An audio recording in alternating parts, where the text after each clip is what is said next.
you got to start fly fishing in touristy destinations, because if you go anywhere else in the country, say Montana, right, there is not going to be a single lazy river at your hotel.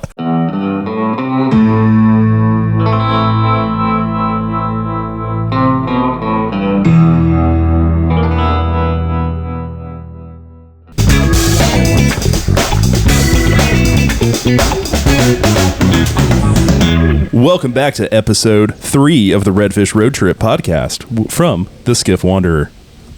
It's actually a pretty good intro. Thanks. I got Adam with me from BlueLineCo. Thanks, Pete. Thanks for having me, Pete. It's been long time listener, first time caller. All right, guys, part 3 of this breakdown series. I really hope you guys are enjoying these little breakdown videos, and that they're bringing you guys some tips and tricks and some little insight into what's going through my head that I can't really get into a video. We're going to break down Mississippi, Alabama, and Florida. Oh my goodness! Well, if you haven't already, if you haven't already, go ahead and listen to part 1 and part 2 so that you can get caught up on what's going on in our lives at this point. Yep. With chasing redfish across the Gulf Coast. Yep. Yeah. Well, I just want to start out by saying I really think that shirt looks swell on you. This is the same shirt from part 2. Well, it still looks great. Yeah, guys, if you at all want to help the channel out anyways, please check out the link down below for the merch store. This whole trip, one of the things Adam and I have been doing, for those of you who don't know, Adam's helping me out a little bit with the channel. One of the things we've been doing is brainstorming a bunch on merch, on shirt ideas, hats, stuff to try to help to bring to you guys to help the channel so that we can do more videos like this. Right now we've got 2 designs in 4 different colors in the merch shop. So check it out, pick one up, buy and one for your dog. Yeah. Your dog would love a Skiff Wanderer shirt. Yeah. I know mine does. Some sick decals too. Yeah, I don't have those on. I've got to work on that. Oh, okay. Well, they might be. I don't know. Well, I don't know. We got some sick decals. Some sick decals. Really sick. That are doing a good job. That would fit awesome on your boat or your cooler or your anywhere that you could put a sticker. If you're new to fly fishing, one of the first things that you will learn and start picking up on is the more stickers that you have on stuff, the better you are at fly fishing. Listen, that's just science. That's just straight up science. I can't explain that. We need a scientist on staff. All right, so we left Louisiana, made a real quick, nice, easy stop by Bourbon Street. Super quick. Just slid right in and out. No damage. Okay. And we headed for Mississippi. We did. Which thankfully for both of us was not very far. It was not a far drive, and that was great. That was fantastic. We did not need a far drive. So Mississippi, we was calling your name. Is that copyrighted? Can we That's say enough. that? That's all I can sing without getting in trouble. So we roll into Mississippi. Oh dear, pretty late. We didn't fish that. We didn't get to fish that day. No, we had some grandiose plans of sitting in a lazy river. Yeah, then we decided that we took a nap and did a podcast. We did a podcast, part 1. But the biggest thing that I want to tell you guys is you got to start fly fishing in touristy destinations, because if you go anywhere else in the country, say Montana, right, there is not going to be a single lazy river at your hotel. And I don't know how it happened, but in Mississippi we picked not only the cheapest hotel, but also it had a lazy river, which we never got to go in. Well, we didn't. There were a lot of children. Also, if you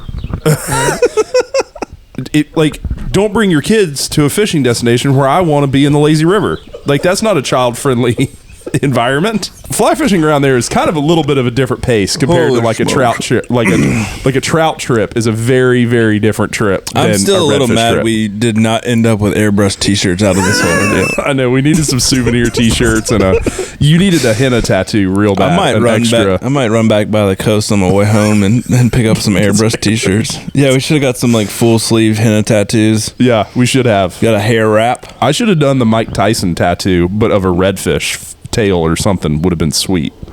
You better copyright that because someone's going to take it.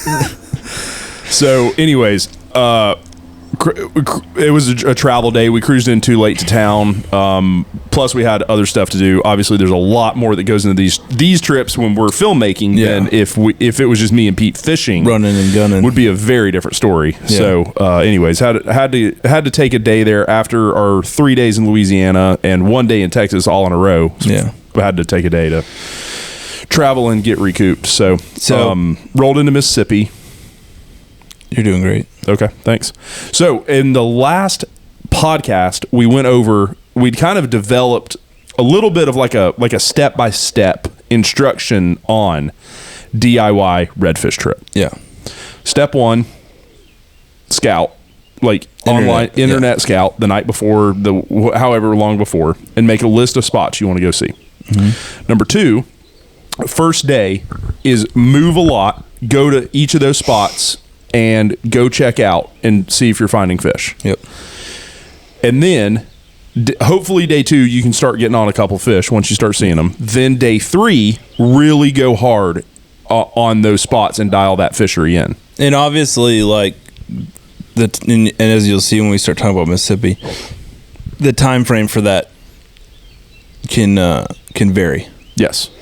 So we started out. We had probably 5 spots that we were kind of going to check out. Some different things. There was a big back bay. Yeah. There was the beach, kind of the creeks, shore. We had a couple creeks that we had picked out. So we had a lot of different ideas of where we could go fish. Yeah. And just like Pete said, sometimes the time frame on your plan changes. So we got into our first spot. We started polling, and which I don't know why we keep getting up so early, because we start moving fish, but the sun's not high enough that we can see them just yet. Yep. Once we get through that spot, we kind of quit seeing what we were, so we go ahead, we move spots. To a worse spot. We went into this new spot. It was super dark. I mean, it was super deep. It was super muddy, and we were like, this isn't going to happen. So we spent a little bit too much time in there. I think we did. We did because we wanted to see if it got better. We wanted to see if it got better, but here comes Terry again. God damn. But you saw a fish in there that was not a redfish. That's right. And that's the reason we stayed. That's right. We ran into a 30-pound black drum. Yep. Who didn't want to eat. He did not. I got to figure those out. We do. So we got out of there. We went to spot number 3. We didn't see redfish. Nope. But we liked what we were seeing. Trash cans. Will someone from Mississippi explain to me why there's trash cans every 200 feet in these bays? Like, what is going on out there? Comment that below, because I want to know. Yeah, because I'm not going to tell you. So anyways, we start seeing, we liked what we were seeing, but we weren't really seeing redfish. Yeah. So we were like, all right, well, we're going to leave this. Really gotten up. We're going to leave this on the list, but we're going to come back to it. So, the next spot had boats all over it, so we skipped that, and then we kind of moved around, and then basically, we tried kind of the other side of the bay, the other side, and just we weren't seeing. It was blunt. No, it was just like no. And sometimes when you're scouting, you'll roll up on these spots and you don't even cut the motor off, and you're like, no, this ain't gonna be it. Never mind. That's essentially what we did. We kind of idled up, and we both looked at each other. We were like, nope. Next. So we ended up we then made a big run. Yep. And as we were crossing the bay, we were checking for triple tail, because we're smart like that. Yep. Didn't see any. Nope. Because I've never seen a triple tail. I kind of know what they probably look like. 3 tails. You see a fish 3 tails, that's a triple tail. Man, you should be a doctor of fish. Fish doctor. Fish doctor. All right. We rolled up in this new area, and we were seeing a ton of bait getting smacked. So we're all right. Here we go. Here we are. And didn't see any red. No, we didn't see. No. But we saw. I don't know what those things were. They were either. They look kind of like amberjack, but a little bit like a tuna. And I should preface, they were not very close to us, and they were sitting deep. So I don't know. It was more like a long black fish that we saw. And yeah, we never had like a shot at those. No, I don't know what that was, but holy cow, it was big. That would have broken something. Oh yeah, that wouldn't have. It wouldn't have ended well. It would have been fun. Cast at it. It'd have been fun for first run. So we go ahead, and we're like, no, this ain't it either. So we go back to where we'd seen redfish that morning, and sun's up later in the day. Tide's up. Tide is up. And so we pull that section that we did that morning and saw redfish. We pulled it maybe 10 minutes, right? It's too deep. This ain't going to work for us. Yep. So we bailed on that. But one of the things we did decide was, because the tide was up, there was another area that we had checked out earlier that morning that we figured might have enough water to hold redfish.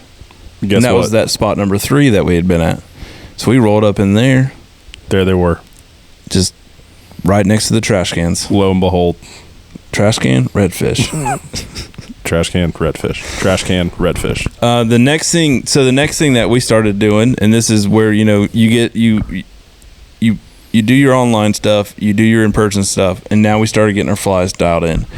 The fly that we started with, we realized wasn't quite what we needed. Did we catch one on it first?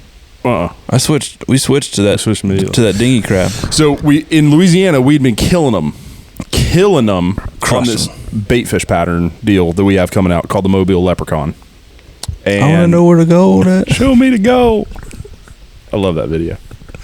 So every time I fish it reminds me of that video. So we were using this bait fish pattern in Louisiana, killed. I don't think we caught a fish on something that wasn't that in Louisiana.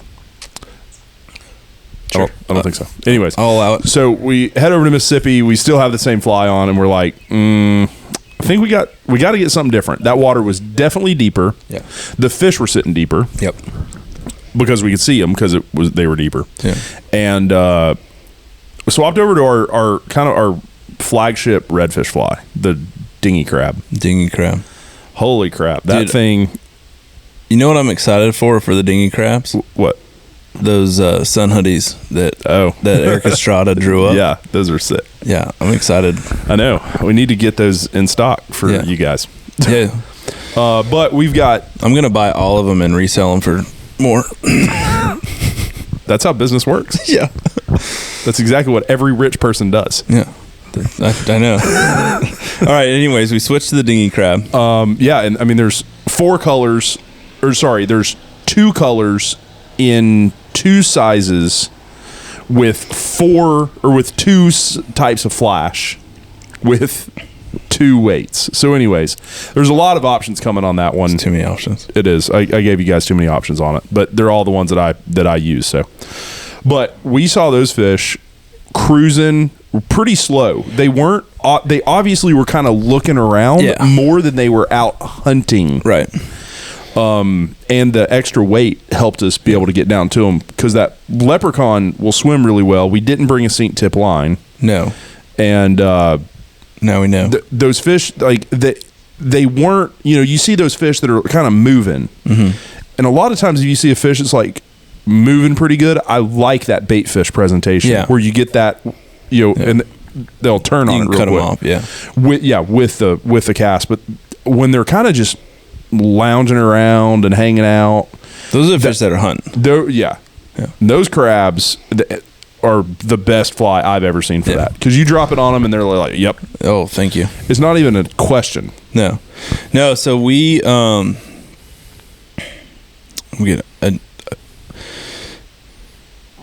I was up.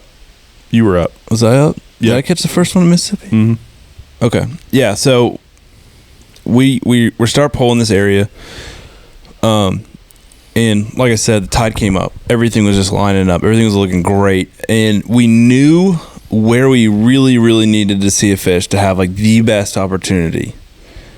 And we get to this area. There's a little bit of spartina grass in the water. There's a nice like sandy bank right behind it.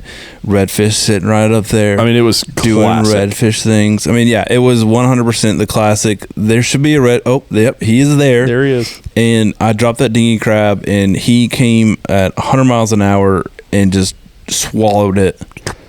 Game on, Mississippi. We're on the board. We're on the board. We know what we're doing, sort of, kind of, not really.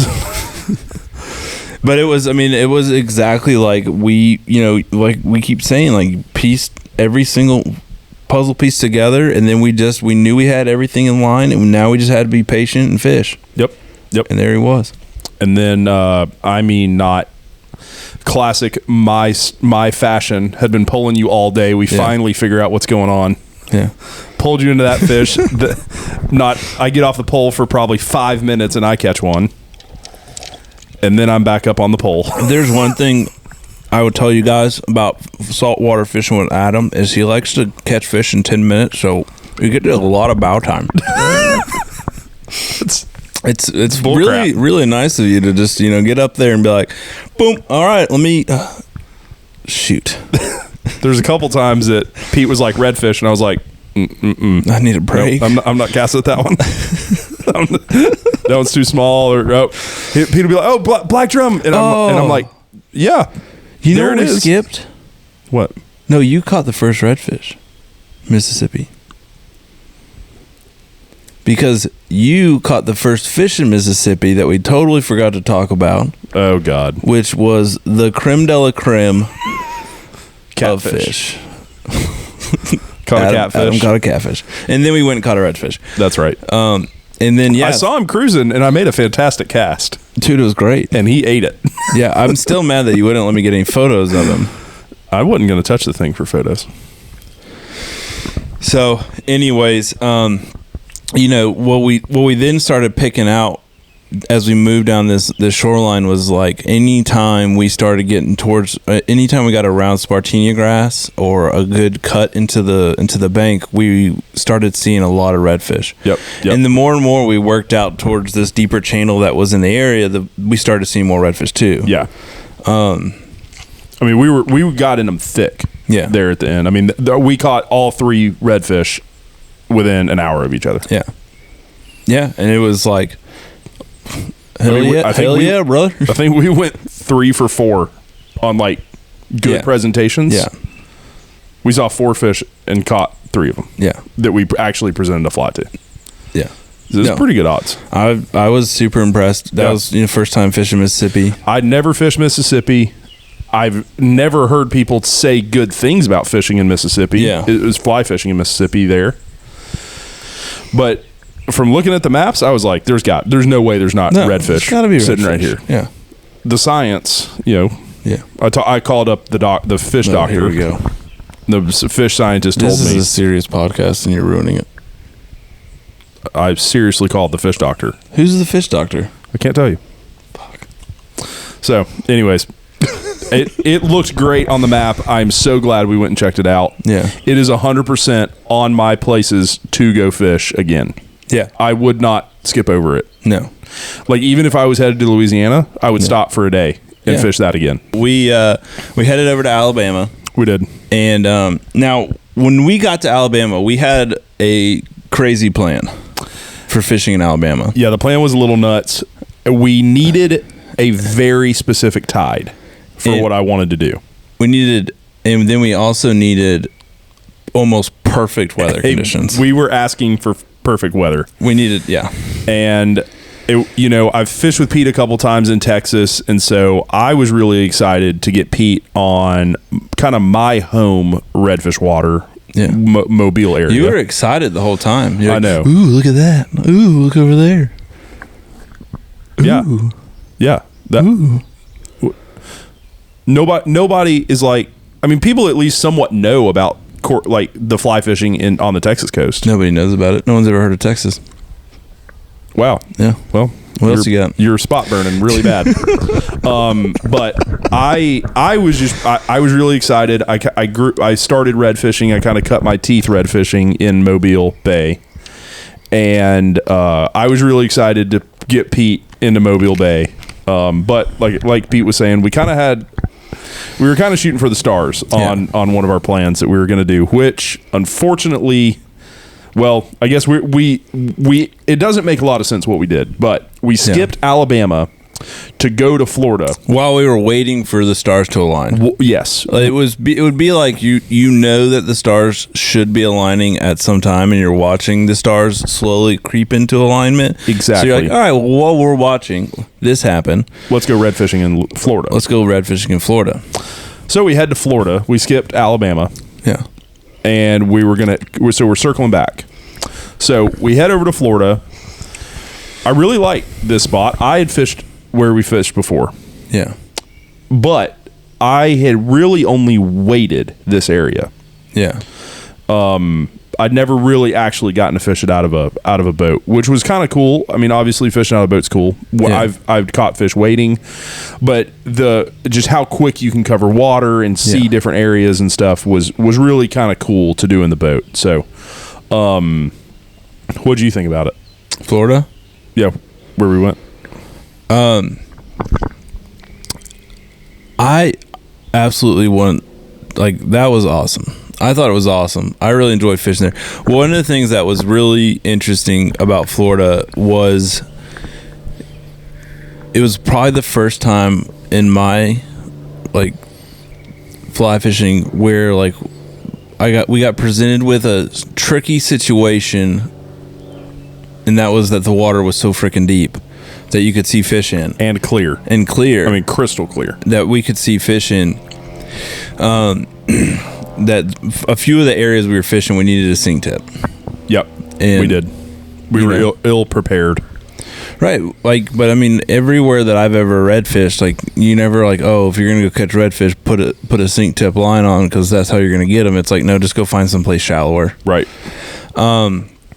So we, same game plan that we've had this whole time. We had our spots picked out. We started checking through them. We rolled up the first day, the first spot in Florida, and I think within 10 minutes, because it was Adam on the bow, caught a redfish. Had a fish in the boat. And we were like, it's on. Oh, yeah. Game on. Here we go. And I want to say that was probably the third redfish we saw. Yeah. That we cast at that I put in the boat too. So we get rid of that fish. Yep. Well, we just let him go. Got rid of him. Yeah. He's dead. No, we let him. He's still swimming, guys. He's alive. He's doing fine. His name is Earl. He's got a family. He's doing fine. Super nice guy. Super nice guy. So we get really excited. It's early. We're on fish. First spot. This is fantastic. Obviously, rarely happens. I get on the bow, and I make a classic.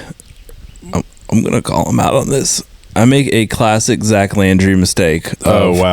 Watching strip setting too soon. So it's one of the things. I honestly, I'm just picking on Zach. I do it myself plenty. One of the things that will happen when you're sight fishing is you'll see. You can, obviously you can see, so you'll see the fish open his mouth. And if you're really excited and you strip set when you see the fish open his mouth, you then pull the fly away from the fish. And I did that, which wasn't fun for me. Yeah. And I didn't appreciate that. But the fish was mean. The truth was I felt like I hadn't been up there long enough, and I knew Adam really enjoyed poling. Yeah, I needed to pole you some more. So anyways, we get done with that flat, and we move over to another flat, and as we're rolling up to this second spot, we start seeing redfish, but they are so spooky. It's not even. I mean, I was trying to get 70-foot cast out because that's as close as. At 70 feet, they were already starting to swim away. Yeah, they were like, something's going on that way. I don't know what it is. And then you could see them clear as day. Oh, yeah. Because the water was so clear. Yeah. So they obviously could see you. And then you're trying to bomb these casts. Upwind. I don't know how it happens, but the wind in Florida always blows whatever way you're pointed. Facing. Interesting. I don't know how that works. You ever sat at a campfire and the smoke just somehow is always wherever you are? That's how the wind is. That's the wind in Florida. Interesting. So every cast is upwind, about 90 mile an hour wind that you're fighting. And freaking heck, those fish. Freaking heck. This is a G-rated podcast. You could not get those fish. You couldn't get a fly in front of them without them spooking unless you were casting. You could have maybe cast 20 feet in front of them and just sat there and waited for them to swim over to it. Right. Hopefully they're swimming that way. Like there was just nothing that we could do. So we get into this back lake that we wanted to fish. And we start pulling it, and we you can see as we're coming in, you can see all of these little sand pockets along all in there. And so we're like, all right, well, we'll just try to hit these sand pockets. We'll see what happens. And we get up to the first one, and as we're coming in on the first one, there's 3 redfish coming at me. Yep. And I get the fly, like basically hit them in the head, and they just go. Like, oh, that's they just start fighting to get that fly in their mouth. Yeah. Hook into that fish, start fighting them. We're all pumped. We're back in it. We're back in the game. I've fixed all my mistakes, and the fish is gone. And the fish came off. And I don't know. I mean, it was a solid everything. Yeah, I don't know what happened. Sometimes that happens. Yeah. So, but that one really did turn out to be one of the best scenarios because for where we were at, the fish were so spooky that it was really, really difficult to get a shot on a fish that was going like left or right or definitely away from you. Mm-hmm. There's not even a chance that you're going to be able to get fly line to that or a fly to that fish. Right. But coming straight at us, you were able to drop it short. Mm-hmm. They were stay low. They didn't see us. I mean, everything lined up. So we keep working this back lake, and I don't know how many redfish we saw. It was getting close to a bazillion. Yeah, it's somewhere between a billion and a bazillion. Whew. So I would say that's a lot. That back bay had more redfish than we saw on the entire trip combined, put together. Yeah, combined. That's fair. And not a single one of them wanted. I mean, I was trying everything I could. We tried every fly pattern under the sun. We tried every fly pattern. We tried. We switched fly lines to use one of the clear tip monoclines lines. Yep. That I absolutely love those lines. And then I started like casting like 5 feet away from them and letting the fly sit on the bottom. And we had a couple that I would like strip it in front of their face because they didn't change direction. And they would nose it. Yeah, they'd see it. It was almost like a brown trout. They just put their nose right on it. Just look at it. Like, no, we're not doing that. Not doing that today. I'm trying to get off of shrimp. Oh my God! I had shrimp yesterday. I don't know if I want to eat more shrimp. It's like, what are you doing? That's not a shrimp, it's a crab. It was one of the most frustrating. Oh my goodness. It's almost, I mean, this sounds like, first world problems are still problems, but it's almost as frustrating as going out and getting skunked. Seeing that many fish and not being able to get a commitment is almost as bad. It is second next to going out and not seeing a fish. I was getting ready by the end of that. I mean, so just to really hone in. So one of the things that I've noticed when you get really spooky fish, a lot of times, one of the things you can do that will help is to try to get out of the boat, leave the boat behind, and wade fish. So I get out of the boat, I start wade fishing after them, and I had two separate fish where they followed the fly almost all the way to my feet, just sniffing at it. Yep. And just Didn't nothing. So we just finally were like, no, we're done with this. This is we went to go back to the first spot because those fish were nice. Yeah, there was a boat in there with, and unfortunately, one of the things that we didn't account for is that it's tourist season. Yep. And they don't recognize like the good redfish flats as like leave those alone. So there was people playing with their kids. Yep. There were children snorkeling on the redfish flat. I wonder if we could just make a sign that says, "Hey, just be aware." Like we saw a 6-foot black tip here at 6 a.m. today. Yeah, because we did. I need to put that sign up. Just put it on all shark sighting. Just red flag. All the redfish flats we like everywhere to start putting. Like we saw a shark here, so be careful. If y'all are down on the Gulf Coast next year and you start seeing red flags all over the place, you should fish them because that's where we're going. Well, but anyways, like Pete said, we circled back to the first flat where I caught a fish off of. We were seeing fish. They were happy. Yeah. Boats all over it. So essentially we were mad and we left. Yeah. And at that point I was ready to just drive over to the nearest Bass Pro shop and just pick up, full on spinning stuff and get some bobbers. That pop and cork and some croakers or whatever. And guys are doing this now. Get a thing of Bush Light and call it if y'all want to see that video, let us know. What? Where we get loaded up on Bush Light and catch redfish on poppers with pop and corks. Dude, that would be fun. And cut bait. Cut bait poppers, and we just sit there and but we're still going to do all the release shots. Oh yeah, you're still going to get all that. You're still getting all of the release shots. That's good. I might have to get a mullet wig for that video. I'm in. With the Pit Vipers glasses. Yeah. All right, so day 2. One of the things that we were worried about with day 2, we were worried was the tide. And one of the things we think was messing with us was most of that afternoon. Well, first of all, day 1, we had 3 major issues that we resolved before we went into day 2. Yep. The first major issue was I decided for some dumb reason to try out a new hat. Never, ever, ever, unless you need to change your luck. If you are having luck, never change a hat in the middle of a fishing trip. Right. Never do that. So that was a mistake. I made the second mistake. Adam made the second mistake.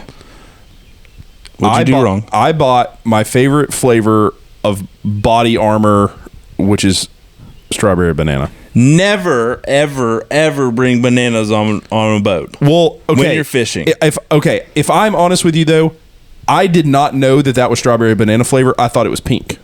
I thought that was pink flavor. Right, because you can't read. Well, they don't teach that in Alabama. Yeah. So, and we were doing fine until I realized what was going on. And I was like, wait a second, there's freaking bananas on the boat? And I was like, well, no, there's not. I just thought this was pink. So, no bananas on the boat. FYI, the pink flavor body armor has banana in it. So, and the third thing was the tide pretty much quit moving on us about mid to early afternoon. Really big slack tide that day. Yeah. And so if there's no water movement, the fish aren't. If there's no water movement, the bait's not moving, and if the bait's not moving, the fish aren't really going to start eating. Yep. So the next day we looked at the tides. We sweated over whether or not we were reading the tides right and how they were going to be in the area. We got out super early. We skipped Waffle House. Yep. Which mixed emotions on, and we got on the water, and we went back to that first spot. Yep. And I immediately caught a fish again. Yep. Because that's just your thing. Is just get in there and immediately catch a fish. No, I immediately caught a fish. Oh, you did? Yeah. Oh, yeah. You were up. You were up. You immediately caught a fish. Yeah. Okay. That was the first day. But yeah, I mean, it was same thing of just. We're like, all right, well, follow the game plan. We're back at it. And fish then, are happy on this flat. Yeah. Here we are. We circled that flat like 3 or 4 times. Which is crazy because 3 or 4 times we circled it, we saw fish 3 or 4 times when we circled it. Yeah. It was a flat really close to some deep water with, I think, the right tide. These were new fish that just kept getting restocked on that flat. Boom. So they'd come up out of this deep cut, up onto the flat, push across it, drop back down. So when we would just come back through it, there was always a new fish up on that flat. Yeah. So we did that, caught a fish, and then we were like, all right, should we go through a 4th time, or should we go check out the other place we saw a bunch of redfish? We decided to go check out the other place we saw a bunch of redfish. And then as we were getting in there, you pulled a fish basically out of the entrance. Yeah. That was actually a really cool fish. That was a cool fish. It wasn't as big as I was hoping it would be, but we kind of rolled in there and saw him from freaking 100 yards away. Yeah. I mean, you could see that fish forever away. He was sitting on a super, bleach white sand. Yeah. You could see that fish from ever. Okay. Anyways. So kind of pull up to him. I don't know how I did it, but I made a good cast. I was impressed with it. And you didn't have any cameras running when you did it. No, I didn't. One of my GoPros went swimming in Mississippi. Yeah, that happened. So then don't fish with me. I break camera equipment, dude. Yeah, you're 2 for 2 on GoPro 8. My GoPro 8s when we fished together. So we caught that fish, went back into our back lake, and the fish decided to act the exact same. Yep, they did. So we were a little frustrated. Yeah, I've got some redemption in that back bay. I've got to figure it out. I know. Maybe if we get a helicopter and we just drop the fly line from above them. Yeah, they won't notice. They won't know what's coming then. So we went back to the first spot to check it one more time just to see if we could pull a 3rd fish. You wouldn't believe it. We pulled a 3rd fish. Yep. Because wow. Sometimes we do things right. Yep. Sort of. And then, honestly, at that point, we knew that the tide was about to leave us. We weren't going to have any water movement. And the other thing that we learned is where we were staying is all of the restaurants close at like 8 or 9. So if we wanted dinner, you got to get off the water at dang Alabama. I don't know. 2. Yeah, you got to be off the water at 1 o'clock so to be able to make it to a restaurant. Oh, yeah, it was pretty wild. But we had some other stuff that we had to do. I mean, we had to get footage and all this other stuff and get ready for our day in Alabama. Right. So we woke up Alabama day. I'm hyped. Adam's so excited. Stoke is high. I am wondering why I decided to eat 20. Just eat way too much again. Classic. Fried food. We go to the first spot we want to launch the boat in, and remember from earlier in the podcast we were saying like the stars had to all be lined up perfectly. Well, the stars were lined up for not putting the boat in the water. Yeah, that was awful. It was basically what we were gonna try to do. We would have ended up putting the boat at the bottom. Yeah, there would have been a new Sabine Reef. The Sabine Reef. There were white caps at the boat ramp. Yeah. Which sucked. The tide was right. Yeah. So that's what we were waiting for, was the right tide. But the tide got right, but we unfortunately only had 1 day to fish it, and it just couldn't happen. So we moved to go try your home Mobile. water. Yeah. And I've fished at Mobile quite a bit, and definitely part of I think any of my success has been just trying to find an iota of clear water in Mobile Bay. If you can find clear water, you'll find fish.